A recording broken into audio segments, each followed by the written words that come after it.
Manajemen dan Kebijakan Kesehatan merupakan mata kuliah wajib program studi kesehatan masyarakat yang membahas mengenai pengertian, metode, teknik dalam pengembangan, pembuatan, pelaksanaan, pengawasan, serta evaluasi program kesehatan. Dari awal perkuliahan, Pak Ede selaku dosen pengampu dari mata kuliah ini selalu menanamkan kepada diri saya bahwa sebagai seorang public health atau calon ahli kesehatan masyarakat, kita harus memahami nih terkait dengan prinsip dasar yang dimiliki oleh kesehatan masyarakat, yaitu untuk menjamin setiap individu dalam masyarakat dapat menjalani kehidupan yang memadai agar hidup sehat, berkualitas, serta berumur panjang. Prinsip ini pun diimplementasikan dalam core competence kesehatan masyarakat, yaitu upaya preventif atau pencegahan dan juga promotif atau promosi kesehatan. Derajat kesehatan suatu masyarakat diindikasikan dengan rendahnya tingkat kesakitan dan juga kebutuhan pelayanan kesehatan.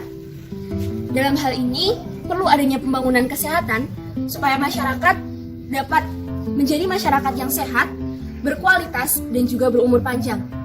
Saya mempelajari hal ini melalui mata kuliah Manajemen dan Kebijakan Kesehatan.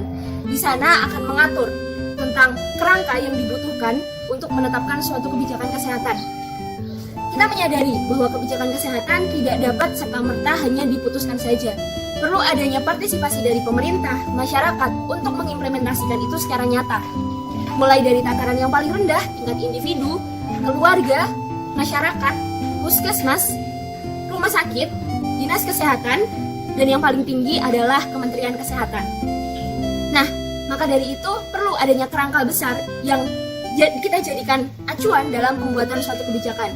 Dan dalam MKK ini, saya belajar tentang WHO Health System Framework.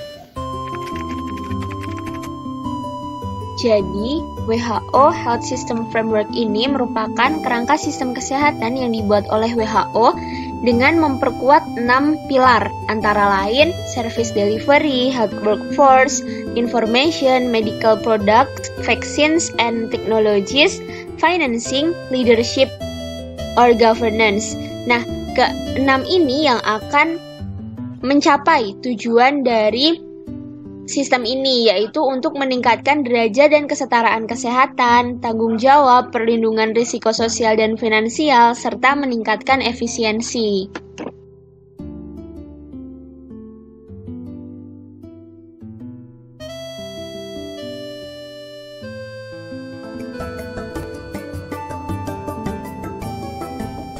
Yang pertama ya, aku mau cerita waktu itu aku ada tugas tentang kanker serviks. Nah, itu mewawancarai ibu aku sendiri. Nah, di situ banyak hal yang aku gali, di mana ternyata seorang ibu itu sangat berperan untuk kesehatan anggota keluarga lain, termasuk kesehatan anaknya, suaminya, mungkin keluarga di luar keluarga inti dan lain sebagainya. Maka untuk menjadi seorang ibu itu nggak mudah, guys. Perlu belajar juga, even kita nggak berasal dari bidang kesehatan. Ibu aku bukan orang yang berkecimpung di dunia kesehatan, tapi beliau sangat rajin untuk mempelajari kesehatan agar anaknya, keluarganya itu bisa sehat, termasuk dalam mempersiapkan makanan, gizi, dan juga membiasakan aktivitas fisik sehari-hari. Itu adalah tugas ibu di rumah kita, di keluarga kita. Jadi moral value atau nilai yang aku ambil dari ibu aku adalah bahwa kesehatan itu bukan semata-mata tugas pemerintah aja, tapi juga tugas kita sebagai individu, tugas ibu sebagai individu dan juga sebagai pionir kesehatan di keluarga, tugas masyarakat secara luas, karena memang aktor kesehatan yang paling utama itu bukan pemerintah, tapi memang masyarakat, seperti itu. Kedua, setelah aku berbincang sama ibuku, aku berbincang sama temannya ibuku. Wah, sangat deket ya. Tapi memang gitu, guys, karena temannya ibu ini kebetulan kader kesehatan di Posyandu. Jadi sering mengandalkan timbangan, imunisasi, seperti itu untuk bayi-bayi itu loh, yang kalau ibu pulang tuh dapat kartu untuk melihat perkembangan bayinya, udah naik berapa kilo sih, udah tingginya naik berapa sentimeter sih gitu. Nah, dari wawancara sama ibu Hendy ini tuh aku dapat pelajaran bahwa tadi kan kita bahas tentang ibu ya, cakupannya itu keluarga. Nah, ini ibu tapi juga menjadi ibu buat orang lain. Tapi disitulah aku menemukan, wah, menarik juga nih kalau suatu saat nanti aku jadi ibu, aku nggak cuma ngurusin anak-anak aku aja, tapi juga mempedulikan anak yang lain agar tumbuh kembangnya baik, agar nggak stunting, agar gizinya terpenuhi, dan juga perkembangan secara motorik, sensorik itu bagus gitu. Pada kesehatan ini tugasnya adalah menyelenggarakan timbangan setiap bulannya gitu, dan mencatat hal-hal terkait dengan perkembangan balita-balita di suatu desa, di cakupan atau sasaran sosial itu sih tepatnya.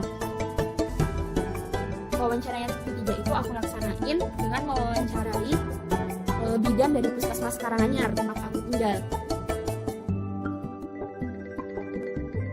Nah, dari bidan ini aku juga banyak belajar sih, karena memang nggak mudah guys untuk bisa menjadi tenaga kesehatan itu, apalagi bidan ya, yang bisa dibilang tuh berada di antara dua nyawa, menyelamatkan ibu dan anak. Ya alhamdulillah banget kalau misalkan bisa dua-duanya, tapi in case kalau harus menyelamatkan salah satu ya itu adalah hal yang paling mendebarkan dalam hidup seorang bidan kali ya. Tapi ya balik lagi, karena mereka dibekali ilmu yang cukup, mungkin bisa lebih mengetahui resiko-resikonya.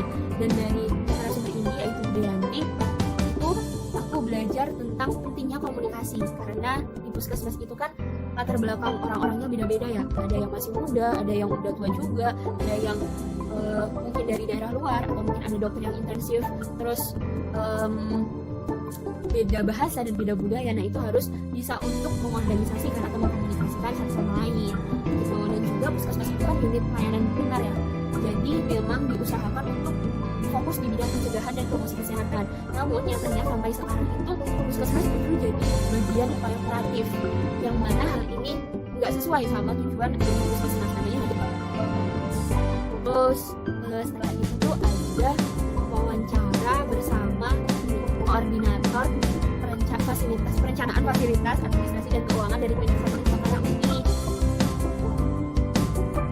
Banget itu juga yang aku dapat dari beliau mengajarkan tentang bagaimana pentingnya kita untuk menjadi pemimpin itu untuk mengetahui anak buahnya, untuk mengetahui bawahannya, apa sih kelebihan anak buahnya, apa sih kompetensi yang dimiliki oleh anak buahnya kita, sehingga ketika kita menjadi pemimpin itu tidak semata-mata kita yang paling baik juga, tapi kita lebih bersifat kekeluargaan mereka, tapi juga profesional gitu. Jadi antara profesionalitas dan kekeluargaan harus seimbang, harus berjalan beriringan juga, dan harus sesuai pada waktunya, tempatnya, situasinya gitu. Dan selain itu juga dari Kak Nana nih sama beliau, Kak Nana ini tuh aku belajar tentang menjadi pemimpin itu harus siap menghadapi banyak resiko, apalagi di bidang kesehatan yang notabene dinamis sekali. Kita nggak tahu sebulan 2 bulan lagi akan ada wabah apa, akan ada penyakit baru apa. Nah disinilah tugas kita sebagai tenaga kesehatan, terutama pemimpin, untuk bisa bukan menanggulangi itu tuh tugas kita bersama, tapi bagaimana kita bisa ngelit memimpin sesuatu untuk merumuskan atau menetapkan kebijakan yang tepat sesuai dengan bidang yang kita ambil gitu. Terus yang terakhir aku ada wawancara dengan Kementerian Kesehatan, namanya Pak Dendi.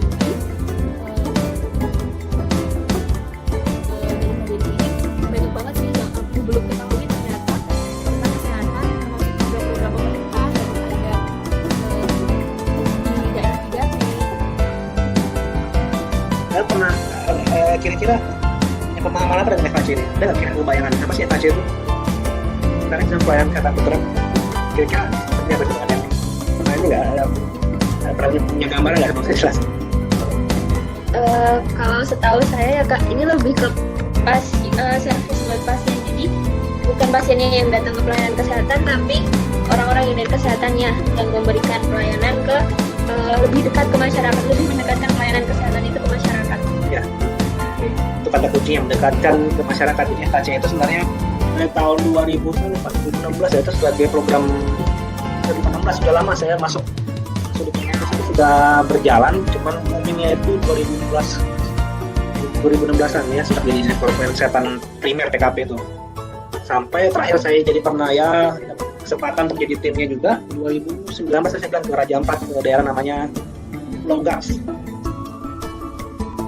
Nah, jadi menurutku penting banget buat kita kalau misalnya tenaga kesehatan masyarakat untuk lebih mendalami nih sebenarnya apa aja sih usaha kesehatan yang udah dijalankan sama pemerintah gitu. gitu, agar nantinya ketika kita terjun di dunia kerja itu tidak semata-mata buta gitu, tapi kita sudah punya bekal dan kita siap untuk berkontribusi besar pada negara ini. Pengalaman wawancara ini sangat insightful dan sangat memberikan gambaran kepada saya tentang dunia kerja bagi lulusan kesehatan masyarakat. Saya sangat enjoy menikmati mata kuliah MKK ini, karena selain mendapatkan ilmu secara teori, saya juga diajarkan bagaimana untuk bisa berkenalan langsung dengan orang-orang penting, untuk menambah relasi, untuk belajar dari orang yang lebih berpengalaman.